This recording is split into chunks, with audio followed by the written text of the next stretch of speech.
Hello everyone, this is Coach Eden from Team Facebook Moms.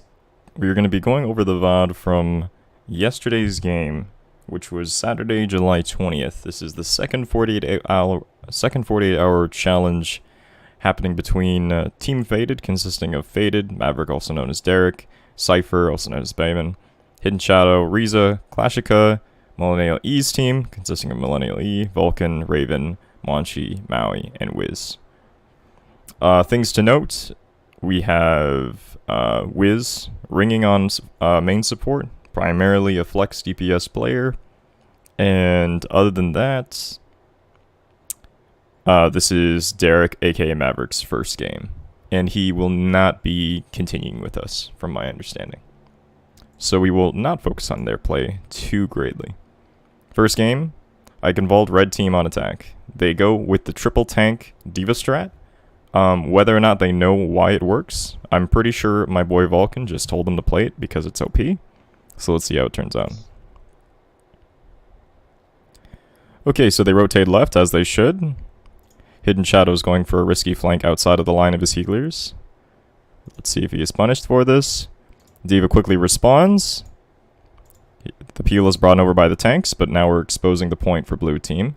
Millennium E's positioning doesn't make any sense. He should be defending his front line. We're going for a res. The res is done successfully. We're not taking advantage of this passiveness from our tanks on red team to pursue point. We could have touched point already and forced it a rotation. Okay, the rotation is being forced and we're winning a shield war. The pressure from the Pharah is now being addressed by Vulcan. Not quite. She's just a little bit out of my viewing range here. And a call is made for a reset due to the loss of Millennium E. Let's see how he died. So he actually just backs up here and then dies. He's forced to use Fortify at a really silly time. No need to use it there. I believe he takes this Fire Strike, and then the rotation is simply brought out by the spam from the Pharah, and we don't have the heal resource to keep the team up, especially when we're not running a Zarya comp. Okay, so it's caused to reset. Really unfortunate from the red team. They're running a comp that is very, very good at claiming space, and we have been unable to do so.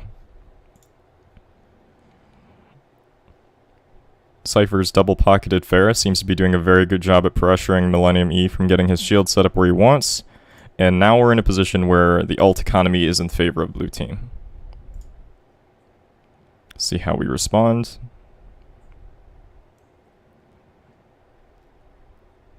Okay, so our shield is broken. This should be our go button. Let's see how our tanks rotate. A very strong hook onto Derek is their follow-up. And the pull actually puts him towards his team. Hopefully a misplay, and they start rotating in from the far side. Okay, so we're not taking advantage of our triple tank strat here to take the space. Vulcan can very easily go for the 1v1 on the McCree, solidifying this kill, but he's preoccupied with the Pharah right now, so we'll see what his decision making is. So he sees the Pharahs coming in, perhaps predicts the barrage, doesn't have the DM for it though. Luckily she's taken out, and we only lose a mech. Meanwhile, Maui from the red team has found the pick on the McCree, and Mercy looks like she's thinking about a res. She decides not, good for her. We're already in Valkyrie, so we need to make use of our space. Our Orisa is dead again. She died to the barrage. Let's see what her positioning was. Okay, so she's taking a lot of heavy fire here. Vulcan is late to respond to the pressure. Our Valkyrie is not paying attention to our Orisa taking heavy fire, and Orisa walks into the barrage here.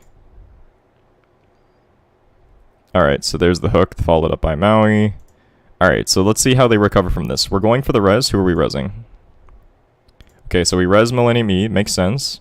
We're pressuring up a little bit early, considering we don't have a front line, and our shield is here, and we're in the middle of a res, so we didn't wait for the res, but we want to keep the pressure on, so we'll see how this responds. Okay, so it should be known that Ryan is about half on his shatter, so he's not a very big threat. Raven makes the appropriate call to rotate onto the high grounds. Maui is already taken a very aggressive position up here, so that's very good. Forcing Clashka to play outside of her range. At this point, it should be known that the Mercy is over here, and we should be making a pressure to split her from her tank. Luckily, the follow-up is done, but Raven dies to a fire strike. How exactly the fuck did this happen? He just walked into the Rhine. Okay, so Raven goes for the Storm Arrow onto the back line. He finds the pick on Riza, but he could have just done it from the safety of this. If the enemy team is not on the objective, then they're incapable of doing their job, which is making space, then they really don't need to be worried about so greatly.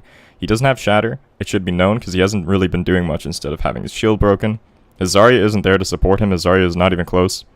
So he can't really do anything. So simply just taking the fight slow would have taken the advantage here. This whole composition strives on keeping team fights slow.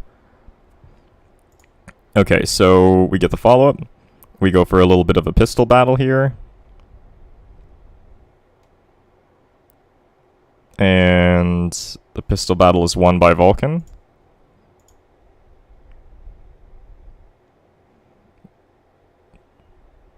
And this is me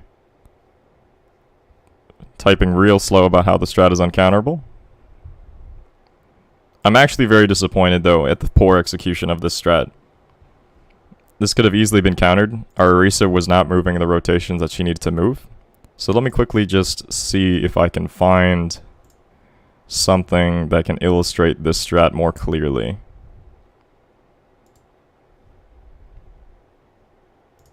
Alright.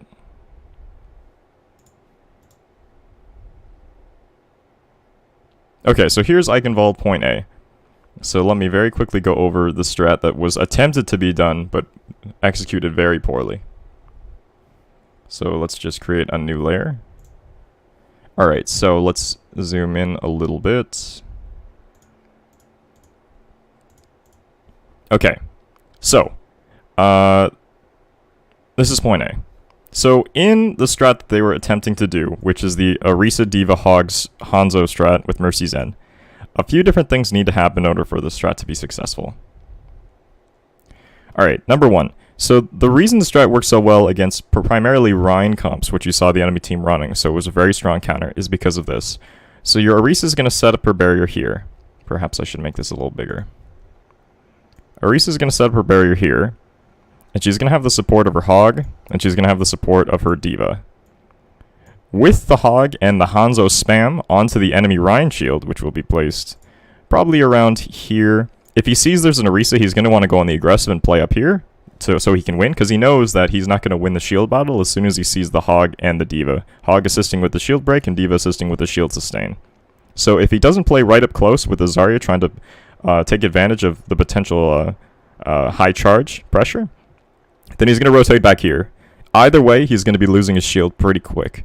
The reason that he might be hesitant about playing up here and why this strat is so good is because if he ever puts his shield down to go for a fire strike to try and build his ult quickly, he'll get hooked. If he tries to do a late rotation, he'll get pulled by the Orisa. And if the spam is going to break the shield, we have the shield being replaced, and we have the DM to sustain a majority of the shield health. So the shield battle should always be won by the attackers with this strat. If the Rhine is intelligent, he'll peel back to here, which is what we saw. And Derek on Zarya was playing behind him. They were rotating, trying to take advantage of this corner for their Rhine to recharge shield. And at this point, what really should have happened, but we seem to have a lack of, I think it was because of the Pharah problem that we weren't dealing with, which is why Pharah is a really good defensive play here, is primarily to try and counter the strat, but it could be easily countered with the right coordination. At this time, our Orisa should be thinking about rotating this way and setting up here between the wreckage. The reason this is important is because it provides her supports a lot of mobility. The Mercy can move through here, she can pocket behind the rubble, she can stay behind here with no real pressure. And the Zen can play in one of these sidelines as well, with the protection of the shield and the geographical cover. Next, so once your Orisa has been set up here, which is where she really wants to go, she doesn't want to take this fight because it doesn't take advantage of her range over long sightlines. That's Orisa's real strength. The Hog in this situation, which will be represented by the orange circle, should be setting up around this side of the rebel. The reason this is important is because it sets him up in a way that his one-shot combo is taking over a large domain of the point, and Orisa's pull is setting up on the respawn. It's watching the enemy side. Any kind of flanks that go through a hotel is in her spam as well. Really what we're trying to do is deny as much space up from the point as they can and force them into a backpedal. Once our hog is rotated here, our diva is going to be trying to deny this sort of space. Their main tanks are going to be trying to rotate now to deal with this frontline pressure over here. So a few things that can happen. A, our diva can go through house. Let's pick a more diva-like color. And hold here, forcing the Zarya to take her attention off the front line, enabling a potential hook combo with the Orisa halt. If the Zarya has decided to back up even further, and because she's taken a lot of heat, possibly to here, it depends on the state of her Rhine shield. Most likely her Rhine is going to do one of two things, either peel back for a soft reset, or go on the full aggressive. If this happens, our diva can simply boop the Rhine back, we can pull the Rhine back with Orisa, we can try and get a hook. His shield is always going to have to face to the side slightly to keep threat of the hook combo. This is why we have our tanks spreading so far apart. We increase our angle of attack. This is the most important term for this strategy, and really the most important idea when you're running heavy tank combos is your angle of attack is so wide that the Rhine simply cannot shield from all three sources. He has to pick and choose his battles, which is what makes the strength of this. If he turns his attention away from the hog, he'll get hooked. If he turns his attention away from the diva, he can get rammed and misplaced. This entire time, we still have the threat of a Hanzo, so this isn't even keeping in track of our damage potential, which can be coming from the back. Laying full domain over this, forcing their Zenyatta and their Mercy to be playing by mini, or to be playing back here. If the Mercy of the Zen is playing back here, and our diva is appropriately set up in pillar, she can easily go for her one-shot combo and take out the supports, making it very, very difficult to recontest point. While this is happening, the fight is going as slow as we want because we always win the shield war. Our Orisa should be attempting to creep up onto point, slowly but surely, setting up here so that any kind of staggers, it's impossible for them to contest point reliably. Because our angle of attack is so wide, our Orisa will find... So let me just remove some of this. Clear up the point. Okay. So now, our Orisa should be setting up onto the point, so she's contesting it, making the Rhine have to play in a way he does not. Our Roadhog is still on the far left flank here, keeping an eye on the sights. And our diva, if she has the freedom, she can go set up top here, watch the staggers. Alternatively, she can go up here and deny any kind of backline support they have if there's a Hanzo up here or something. And our angle of attack is so wide at this point that anyone coming out of this door is going to have to pick and choose their battles. All of this is happening while we have the assistance of a Hanzo, who can be playing simply behind the shield, preferably on the high ground if there's time to rotate. And then we have our Zen pressure supporting our Orisa, and our Mercy pressure supporting the Hog with the damage boost. So this is a very hard strat to counter. The reason the blue team succeeded is because they had a Pharah pressured up here, which was watching their rotation very importantly, and she pressured... Someone made an effort to go into this room, which was unnecessary because we had the tank support and our Diva's DM to support them. Our Diva responded late to the Pharah pressure, forcing a res, and in that res time, the enemy team went on the aggressive of the knowledge of the lack of heals, so it forced a reset.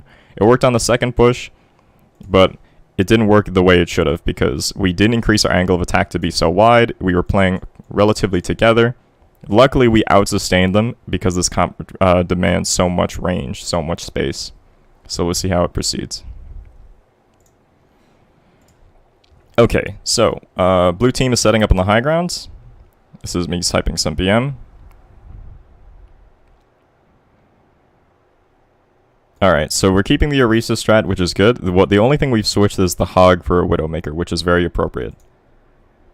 Alright, so the call is made that the Pharah is in the backline. Diva goes to respond. This is the Reinhardt's go button to pressure the front line. Tracer makes a pressure to our supports. Our Orisa, the red team Orisa cannot do anything about this pressure. Our Widow makes a rotation to try and pressure out the back line. All this while happening, the Pharah escaped our Diva's pressure. So let's see what happened there. Pharah goes down. The pressure is got put on by our Diva, and then the Pharah very tastefully backs away, eliminating the Diva's cooldown, putting her out of position to pressure support her Orisa. So very well done by the Pharah to get out of that alive. And doing so with actually taking very minimal damage. So let's see how much damage our Diva even did to our Pharah here. So he comes. Oh, actually gets out. Very low, but we'll see. So the response is made that the Pharah is made back. Our Widow looks for the pressure. Our Widow's gonna die here.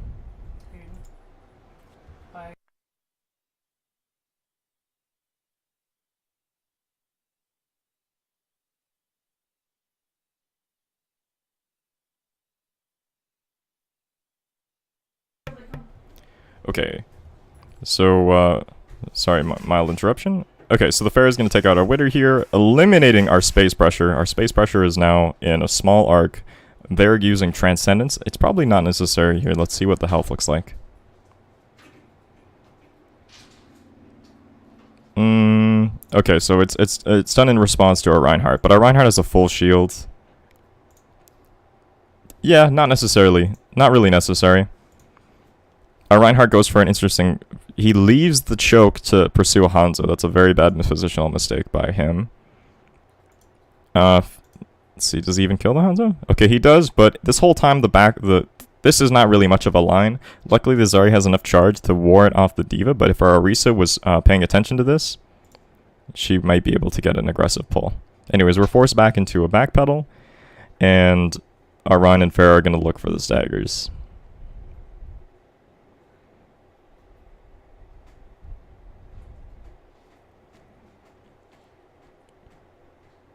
Okay.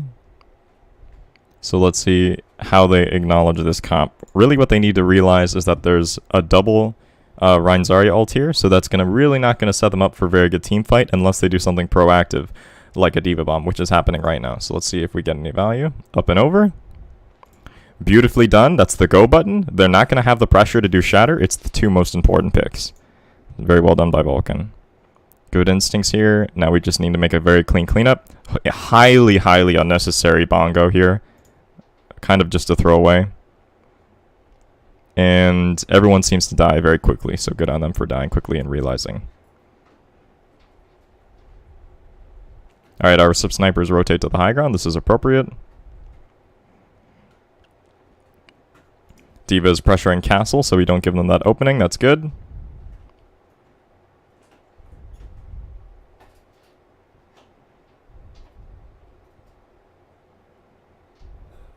BM by me.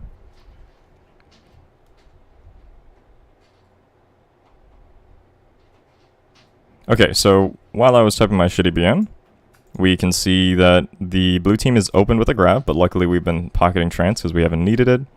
We should be able to sustain this barrage. A nice shot by the uncontested Widow. We respond to the Pulse Bomb. It was a poorly timed Fortify though.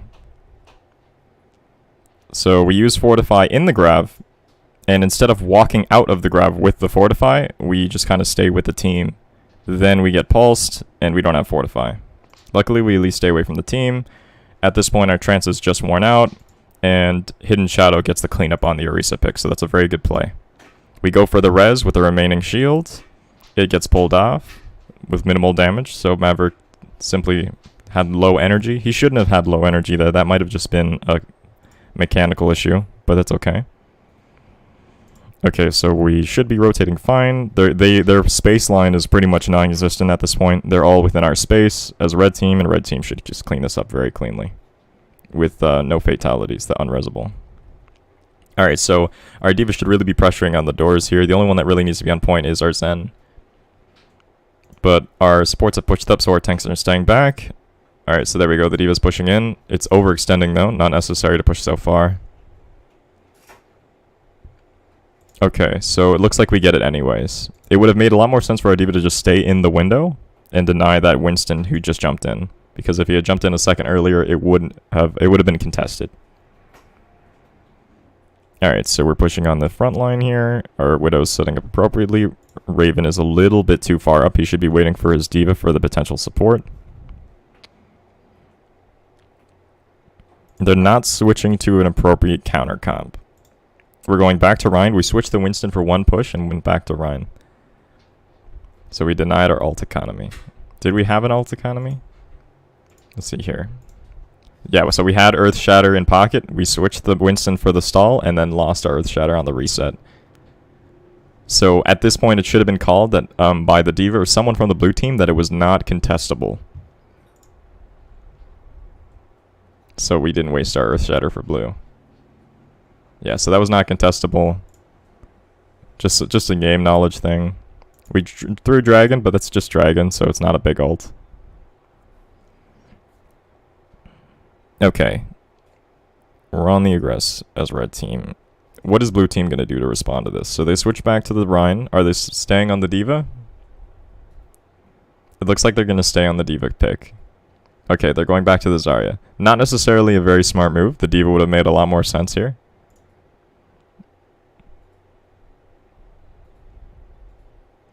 The good news is that we have Valk and Trance coming up, so we, for blue team, should be able to get this point. They did just switch both of their DPS pressures, though, so we're not going to see any DPS ults. So the supports really need to make some intelligent plays here. There's a big pull. No follow-up.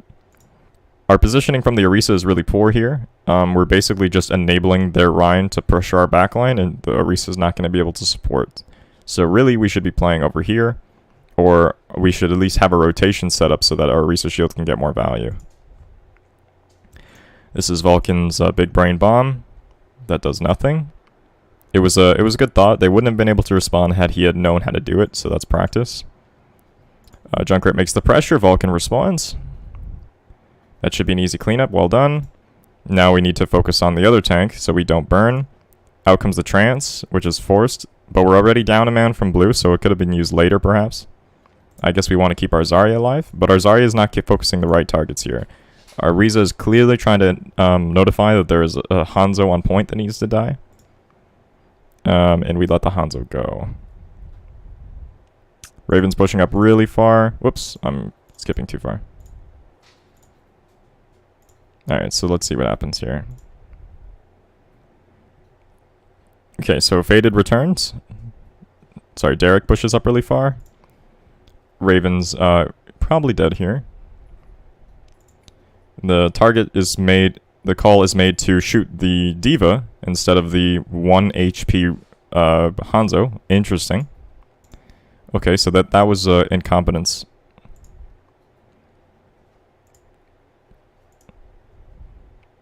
Okay, so we clean up. The call's made by red team to back up. Maverick's full charge, so he's just burning at this point. And we'll have grab in pocket for next fight. And this is me trying to determine what our Zarya is at.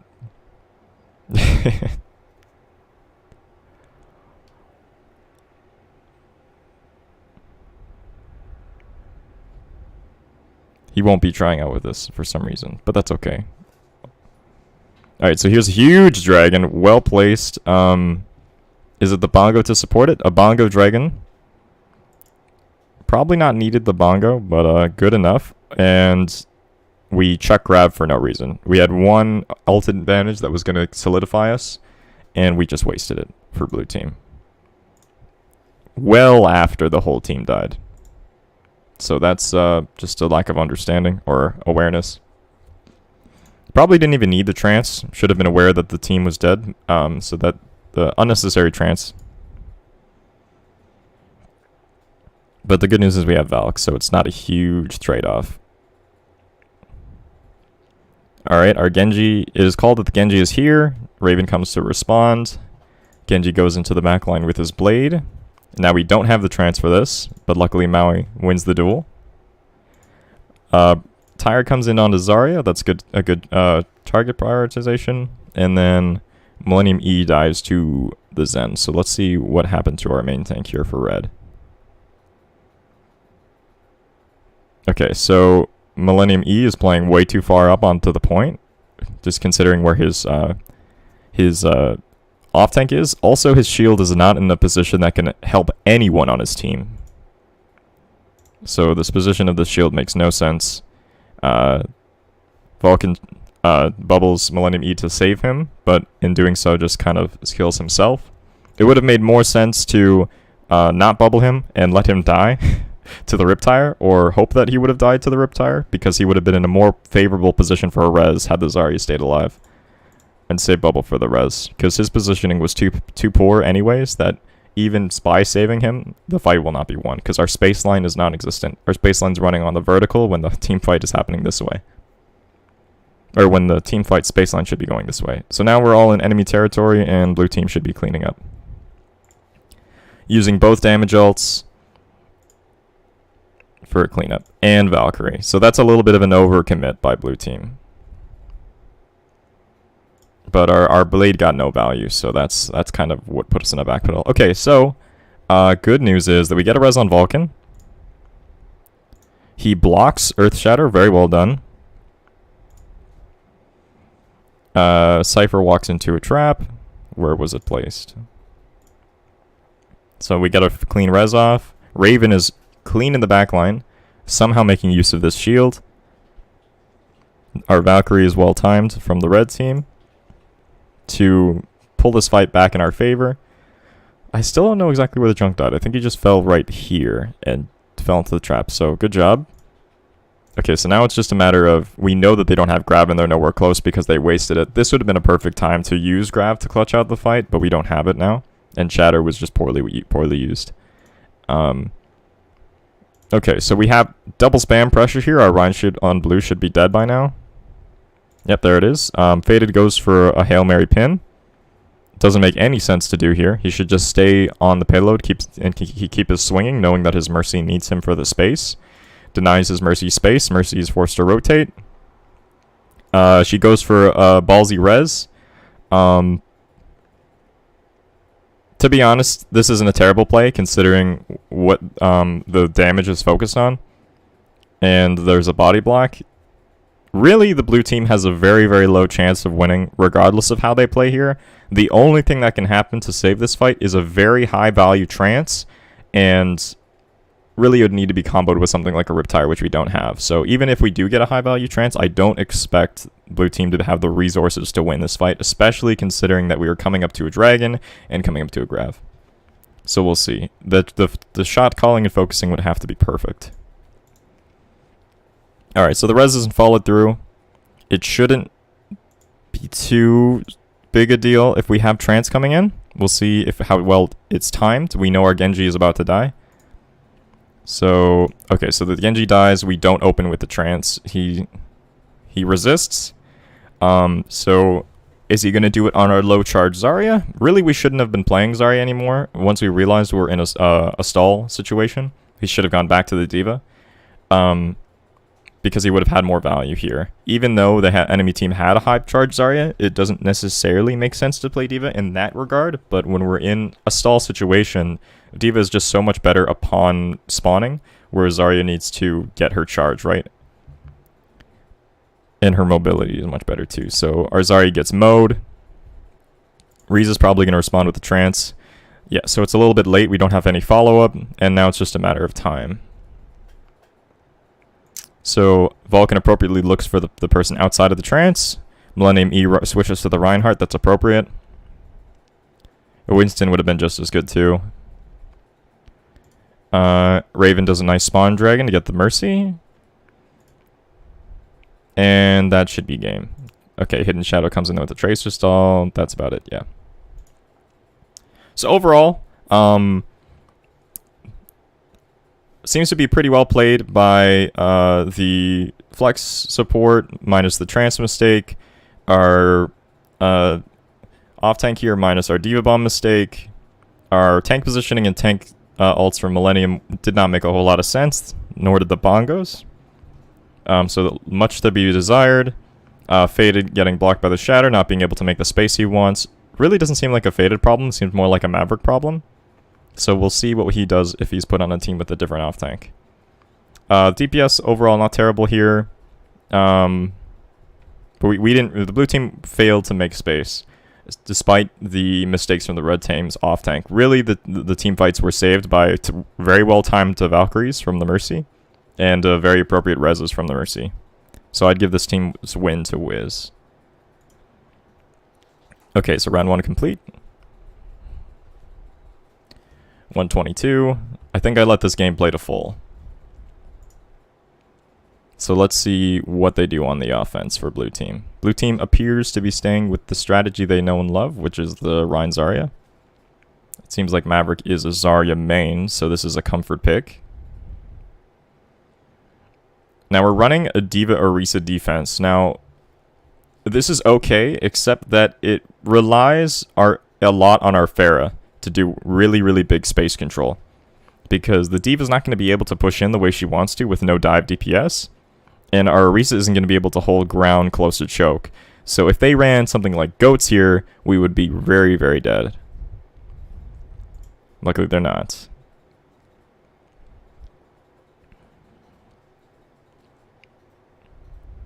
It would be very impressive if they realized that the comp's flaws and switched the goats.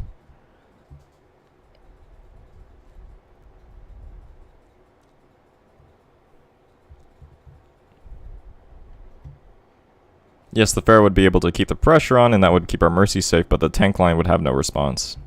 So that's the reasoning. The tank line probably won't have a response here. We use both of our bubbles very early. This is a waste. We should be using them at the choke. Because now we're at the choke, and we want to be making space with our bubbles, and we don't have any bubbles, so that's a misplay. It would have just made sense to let your healers get a little bit of an advantage on their heal charge than you getting a little bit greedy on your energy charge. Okay, so now we're waiting on your bubbles right now. That's what's happening. We're waiting on your personal. See, little mistakes. They all add up. Okay, so we're waiting. We're good to go for you. We're rotating left. Really, there's no need to rotate left here. They just use Halt, and you counter this comp. So there's no reason to rotate left. You can just mow into them, especially considering how you're getting support from your Pharah. So let's see if they continue to rotate left. Okay, so Zarya wants to go in for the charge. She's full charge. They still do the rotation. The Rein is already over here. There was no need to do this. They could have just simply capped, and now the Orisa is going to be in a favorable position. Yeah, so the Orisa is in a favorable position here. And the D.Va is going to be there for the displace.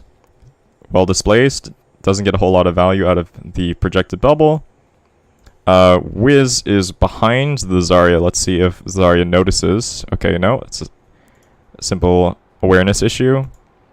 How is this fight going? So Maverick has gotten the pick on Wiz from range. Hidden Shadow has won the McCree duel. And Maverick is full charge and undealt with at this point. So it should be a wipe. Okay, Vulcan again escapes. Maui and Millennium are... Really, this is really just poor positioning by Millennium E. Rotating to this side of the point really doesn't support people coming back from spawn. A more intelligent play would be to play about here as Orisa. Give our Zen somewhere to peel off to. Our Zen can use Mini like the D.Va has just used then. Zen can play from back here. Keep backline on the supports. And if someone dives him, he's out of range of the follow-up from the dive. But they don't have any dive heroes anyway, so it just would have enabled our Zen to do more. At this point, Millennium E doesn't understand the concept of space. He's playing inside their space. I mean, the team fight's pretty much over now because of this. But definitely not doing the moves necessary to win in a losing environment. Okay. Pharah is doing a silly move here, pressuring through tunnel. She should be pressuring overhead. So that's why her kit has fly. Alright, so let's look at the Pharah duel here. Just see if the spam rockets hit the right spot. Okay, never mind. I wasn't that interested in it, apparently. Okay, so we'll see if any switches come out of blue team here to contest high ground. It seems to be we're switching to a counter Rein Zarya comp with Rein Zarya. Not really the most appropriate having Zarya on Streets phase, just because of the power of high ground, especially on bridge, where Zarya has really no effective range. And really nothing to deal with things like Boop. This matchup should be won by the red team simply because the Widow has the advantage over the McCree. And the blue team is forced to stay huddled on the payload. So I'm expecting our Mercy to be on our Widow and enabling the Widow to win this team fight for them. Alright, so let's take an aggressive stance as Widow. That's a correct stance. Boom, that's our pick. That's our go button. Our tanks should already be thinking about contesting door. Okay, the res is appropriately brought out. But there's still no reason to be playing so far back. That remember, they have to come through these tiny rooms, and when they go through the door, they're all going to be bottled up. So our Pharah should be above, getting pocketed. Our Widow should be watching an appropriate sightline. Our tanks should be pressuring the door. They might suspect that Ryan has Shatter, so this might be part of their passive play. But, we'll see. Okay, so Pharah is wasting her time on this duel. She should be pressuring the tanks. Okay, so she diverts her attention. She's pressuring the tanks. That's appropriate. Okay, so as soon as these doors close, that should be our team's go button to push in. So let's see what they do. Millennium E is waiting for his bubble. He gets his bubble. We get more value out of that bubble. Let's see how we respond. Okay, so now it should be known that he definitely has Shatter. He's playing as if he does. So now it's just up for Millennium E to block it. Alright, so very well played by Faded, knocking the Rhine out of the way. He knew that Shatter was coming, so he should have been playing in a different sort of Reinhardt style, keeping the shield down and then responding with the shield, trying to bait it out. So this is a misplay by Millennium, not being able to block a very obvious Shatter. And now it should be a wipe. Very good Shatter by Faded. And Zen does the appropriate thing to jumping off, and it's a little bit of a stagger there. This whole time, our Pharah is like, what the fuck? She needs to die. Okay, luckily she dies quick.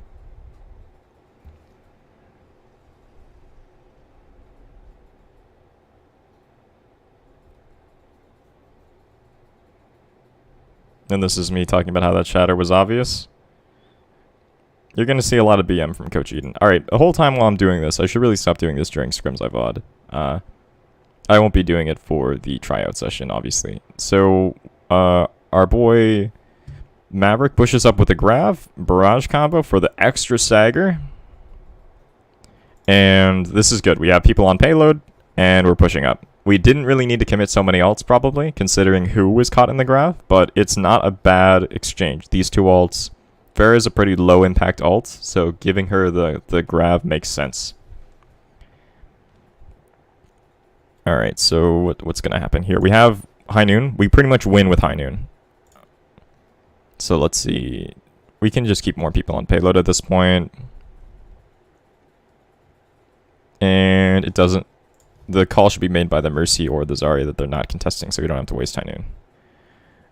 Yeah, so that's not a contest, and blue team is doing overall better because they took the fight upwards, which is what you should always do on offense payload.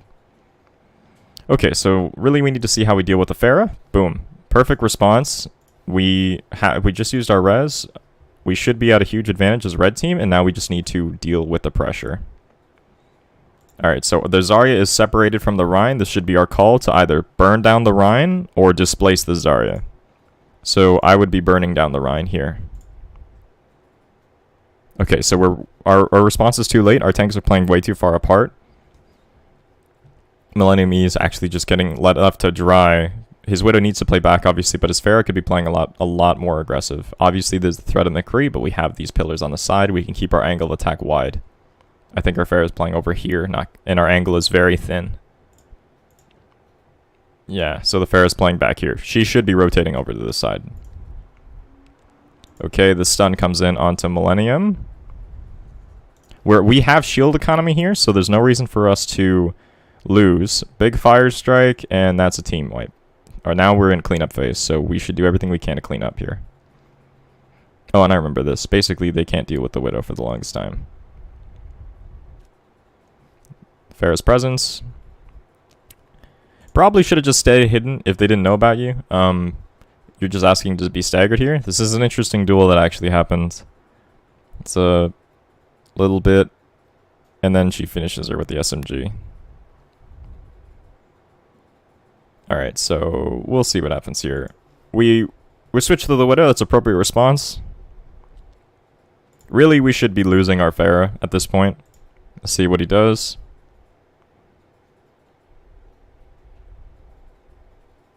Okay, so he stays with the Pharah. That's a misplay.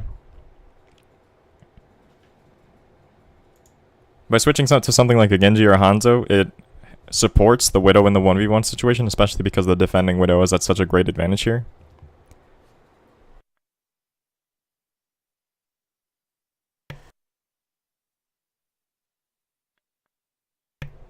Okay. So the call is made to rotate their castle. That's interesting. We know that they have grab. Blue team should know they have grab by now. So really all they should be doing is trying to commit most of their resources to killing the Zarya or forcing grab early, resetting quickly, and then taking the team fight. Because while grab is in pocket and we don't have DM, that's almost guaranteed a team fight loss. So we just need to get that out. We're committing res. Our Widow goes for a jump shot on red, doesn't make it. Faded's doing a very good job at making space. Maverick finds the Pharah out of position. I feel like that should have been won by Maverick. That might be a mechanical issue. Good block. Low value shatter. But our angle of attack is still quite wide, so I don't see blue team winning, especially considering the Pharah just killed herself and the Widow 1v1 was lost for blue. So this is a cleanup situation now. We should be acknowledging that. Falcon pushes in. It's a high value fire strike. And there's no reason for us not to be pushing in right now. No reason. We know they have shatter in pocket, but we could easily burn. The only threat is the Widow respawn, but we know the Widow just died, so we have a good 4 or 5 second window here. At least to build ult. Okay, so Pharah and Widow trade. Where did that happen?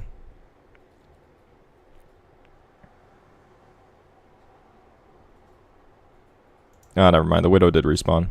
It was a good thing for them to stay back. Okay, so it was cross map. Fair. We really shouldn't have lost our Widow here. We could have been shielding. We went for a greedy fire strike. Low value, by the way.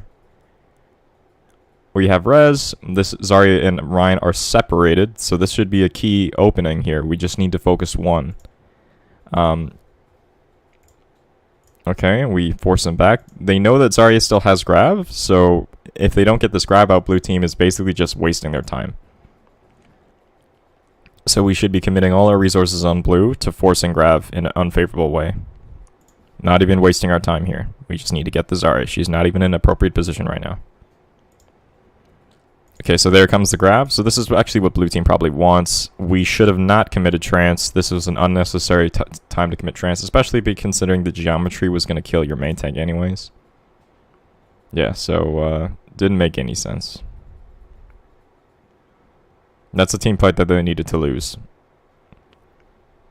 It's okay, because this is really good. So we shouldn't have burned trance. If we had kept it, we would have been at a 6 ult situation, and they would have been at a 2 ult situation. So we would have won this choke very easily, but let's see what happens instead. So Manchi picks up the stragglers. We're resetting. The comp is switched through a junk. Not the best, but very strong here. Widow 1v1 is lost. He's pushing too early. He should be waiting for the pressure to come in from the tanks. Any kind of pressure. Whether it's his Junkrat pressure, his Zarya right clicks, something like a shield, Discord on the main tank. So that's just a bit of the Widow's uncontested. So really you shouldn't be challenging her without pressure. And then this is me saying, oh, she's winning a lot of 1v1s. Where is she sitting? So 4.2. Okay, wins it again. That's just poor positioning here. We don't need to be taking this 1v1. We know that she's hard scoping. And we're using a lot of our bubbles and our shield resources so early. At this point, we should be thinking about things like, okay, so we just use trance. What things do we have to enable us to cross this gap? It wouldn't even be such a bad idea to switch to Lucio here just to fix this gap problem that we're having. Or our Junkrat really just needs to pressure these tanks and make them back off. That would be the smartest thing. Just damage boost Junk, let yourself walk up, force them in a backpedal. For some reason, our Junkrat is on a wide flank. Is he taking on a kill? No, there's no one over there, so our junk is just wasting our blue team's time. If he was keeping the pressure on, this would force the Widow to rethink about her positioning.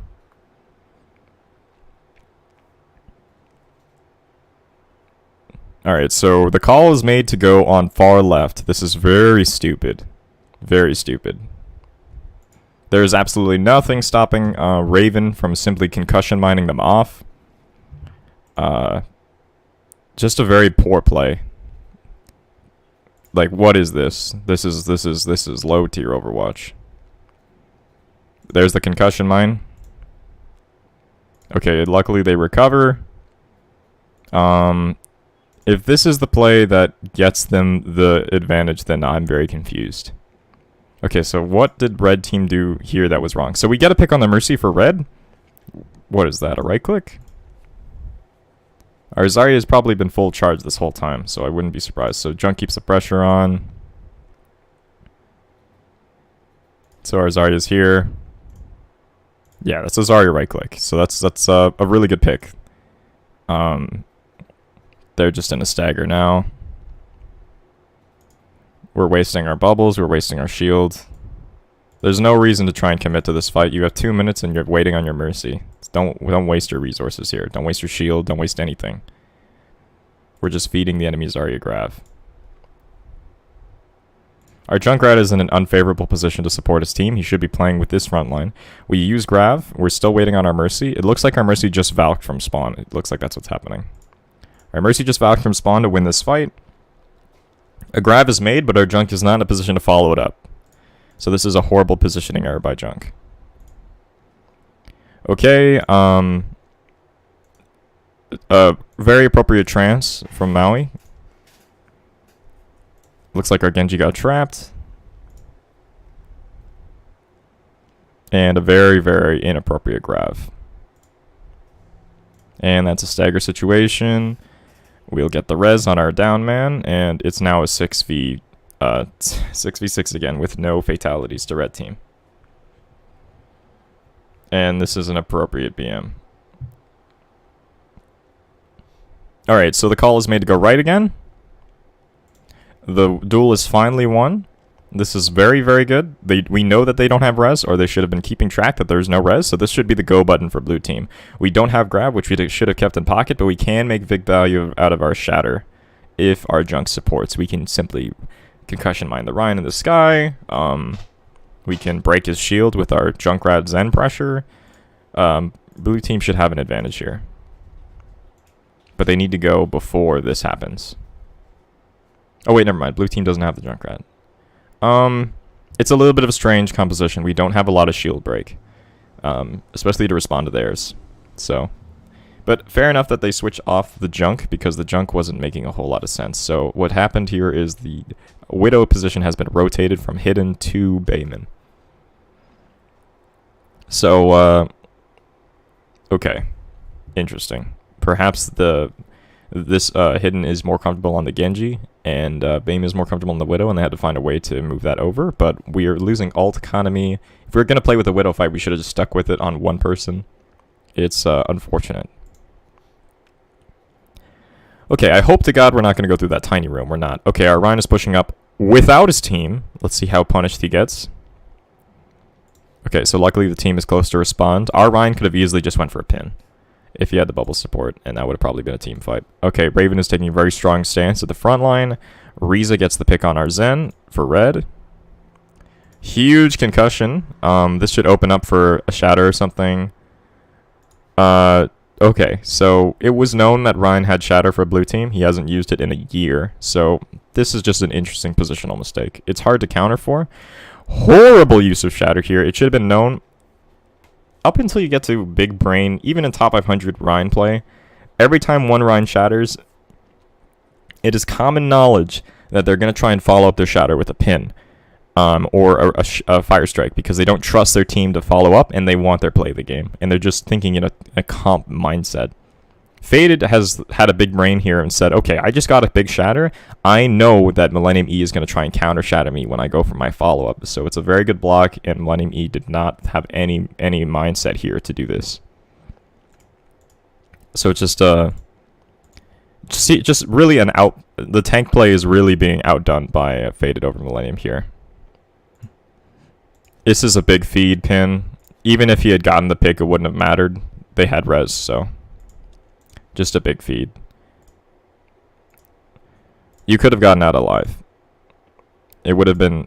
The thing with staggering on the point is, if you do need to die on point, but when you're a 500 HP tank that could get out alive with, say, I don't know, 200 HP and give your supports the ult charge, especially considering that Maui needs ult charge right now, it would have made a lot more sense than to feed, because 500 HP is a lot for DPS ults. And now they're going to have Blade. Luckily, we took out the Genji threat. The Genji will be rezzed. We knew that he had res anyways, so should have been playing better than that. Walls is popped for red. A little early. We don't quite have the follow-up, but it is causing them to play passive and not push up, so that's good. They should acknowledge there's no follow-up, though, and not be afraid to push up. Okay, our line is really split, so this is red team's opening here. So this is we're now operating as two separate units, and this unit is pretty vulnerable. Our Mercy positioning doesn't make a whole lot of sense. She's just trying to support. Really, this is poor Ryan play at this point.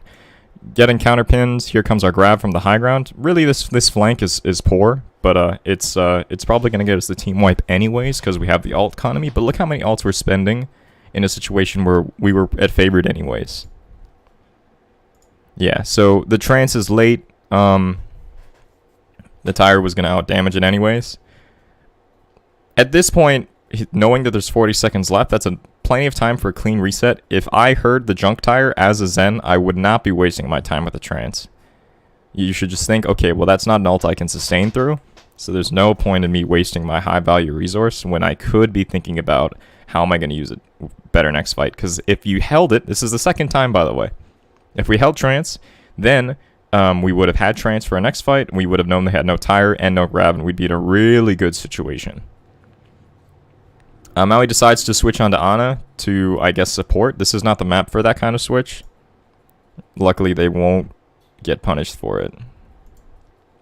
Not the map. Our grab follow-up was tire. If our grab follow-up was something like Blade, then the anti-nade would have been smart if it was known that we were going to enter with our grab combo. But because our grab follow-up was tire, it really didn't make sense to do the switch.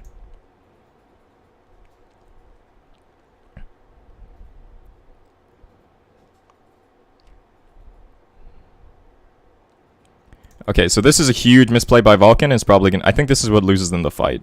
So up until now, Vulcan has been playing well, but he's been getting a little bit horny here, especially with this positioning and with that last Diva Bomb. So look at where his team is, and look at where he is. He's a very, very poor positioning. If Reese is going to call out that the Zari's here, the attention will be turned around. The Genji can cut him off. So let's see what happens. He wastes bubble in a situation where no charge. An appropriate pin by Faded. Appropriate. I don't think he gets away. Hidden realizes that the pick is open, and then he's used both bubbles. He sees this one, knows he just used his. Goes in for the hero play, and this is what's going to get them the point. So, a very good opening pick. Everyone's positioning's been fucked up trying to support Vulcan, and we've lost the Zenyatta support to burn down this Genji. Appropriate pocket coming in too. He's out of the pocket range. We don't land a nade or a sleep on him. Another block shatter, and even if it wasn't blocked, it would have been a very low value shatter considering your whole team is fucking dead. So that would have been way better used. This is just a lot of comp habits coming from Millennium here. And very, very appropriate, very well blocked. And then this pin. At this point, if you even did make this mistake, the best thing to do would be to play behind payload as long as you can, to stop the payload from moving instead of doing this. Whatever that is. So let's just watch this again. So our Ryan wasn't anywhere near our Zarya to keep the support off. when a Genji is blading, really your best thing to deal with the Genji, besides a nade, is your Rein, because he can't one-shot your Rein, and each swing from the Rein is going to be big value. And really, a Genji doesn't want to go for a Rein when he's blading. He's trying to find the other people. So if the Rein is between you and the Genji, your chance of survival is better. Okay.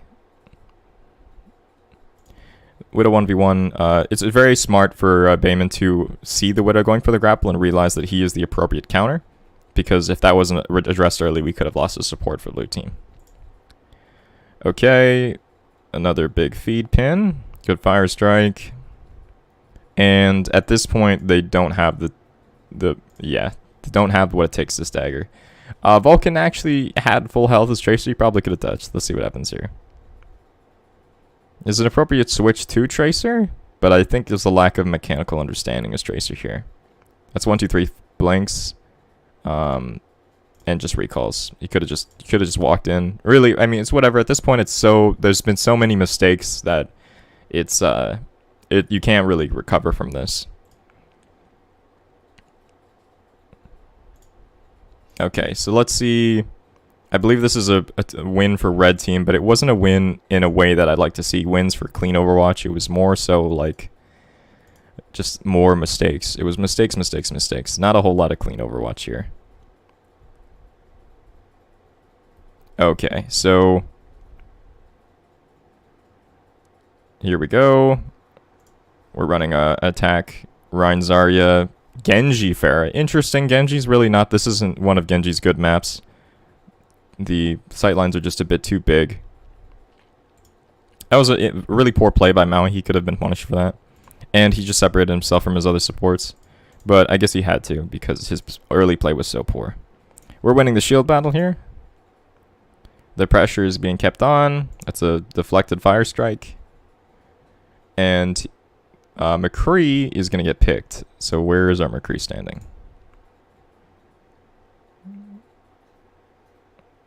Alright, so our McCree's right back here. And what happens? So he gets taken by the fire strike. So really it was just a poor fire strike. We knew deflect was up. It was a little greedy for the ult charge. Especially considering his health is so low, he shouldn't be going for these kind of fire strikes. Okay, Vulcan gets 2 picks on the back line. So this should be okay. The charge from the Zarya is just, it needs to be respected by blue team at this point. And Maverick is going to get staggered. Yep. This whole time, the blue team made the very selfish and greedy call to have the Mercy support a flank and not support the front line, which was poorly timed and low value. This would only make sense if it was timed appropriately, so that when the tanks engage, they come in at the right time. So our Mercy doesn't have to worry about the sustain of the tanks, and it was very low value. So this is going to be a very big stagger. Raven's going to come clean it up, and there you go. So very, very selfish play, and very poorly communicated play. Could have been value with the right communication, but just mostly disappointing. All right, so Zarya finds Hidden Shadow on a. Let's see how he found this flank. Okay, so it's known that the Genji's going up top, and Genji goes to see. He's thinking about touching point here. Whoops. What did I do? Oh, I went ahead by accident. All right, so the Genji is right here. He's thinking about touching point because we're in 10 seconds. So Zarya cuts him off, and I believe he gets the kill. That's really, really, really smart played. Because he acknowledges that the threat, the point touch threat, and takes it out. Now this is going to cause Ryan to do a pin or something that he doesn't want to do. And then this is great because now he can't turn around to respond to the Zarya behind him because of the frontline pressure. And Maverick is with 0 charge, so Vulcan is pretty much just going to take this out. Appropriate response to the Rhine. We're in an overtime situation, going for the Rhine over the Zarya. He's the most likely going to touch anyways. And then the Doomfist is low value, and that Clashika at this point is just, there's nothing she can do. Alright. Let's see, we only need a tick, we got 2 minutes. If we don't get it on our first push, I'm going to be a little bit confused.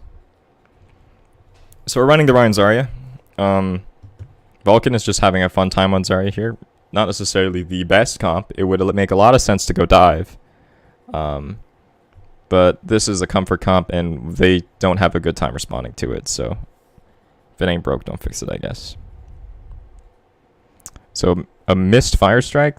We can't be missing Fire Strikes when we hit GM like this. Look at this. What is this? Hits the wall. That's just disappointing. Such a high value cooldown too. Okay, we get booped by the Pharah. A rotation is forced, but instead of keeping the shield on the front line, he's looking at the Pharah. The Hanzo has been separated, but where's the blue team's follow-up on this Hanzo up positioning? So blue team is primary DPS is getting pocketed, and our hit scan is nowhere to be found. Our hit scan's all the way on point. Hit scan probably should have been pressuring this Hanzo, but I think they were supporting the Pharah.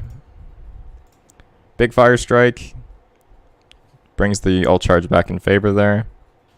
This is a uncontested res. So Faded gets the follow-up on the res McCree. Good job, Faded.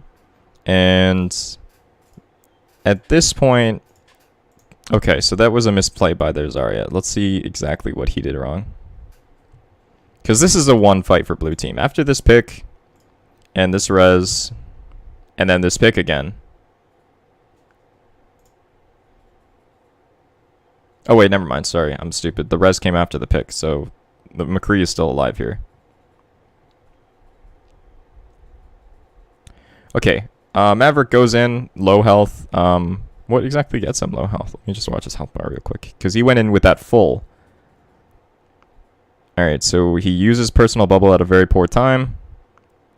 He takes a big hit from the Rhine, and then Vulcan just mows him down. So that's just a misplay. It was a wasted bubble. I think he was trying to get charged to take the 1v1, but he wasn't using it to make space, which is what its better value is. It's a very intelligent res. We need to just peel our Maverick to get out, and instead of supporting Maverick's disengage, we responded this flank. Maverick is tunnel visioning the Mercy and not supporting his Rhine, which is he was rezzed to support his Rhine, so this is a very stupid flank. Vulcan is going to take out the Pharah, it looks like. Finished off by Hanzo, but yeah, with both of them, this wasn't the Pharah, this was the Mercy, my bad. At this point, it's a 1v4 and then a 1v nothing, and you don't have any energy, so I don't know why you're not playing with your team. Faded's doing everything he can to keep the pressure on.